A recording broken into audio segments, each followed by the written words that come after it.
ক্লান্তি ভুলে সুখটা নিব ইফতারে। সেহরি খাবো রাখবো রোজা, ডাকে দিও মায় আমারে। সারা দিনের ক্লান্তি ভুলে সুখটা নিব ইফতারে।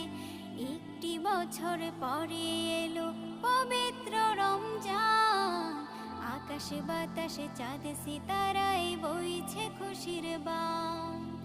একটি বছর পরে এলো পবিত্র রমজান, আকাশে বাতাসে চাঁদ সিতারায় বইছে খুশির বান। পাপী তাপির ঝরবে গোনা মাগফিরাতের জোয়ারে,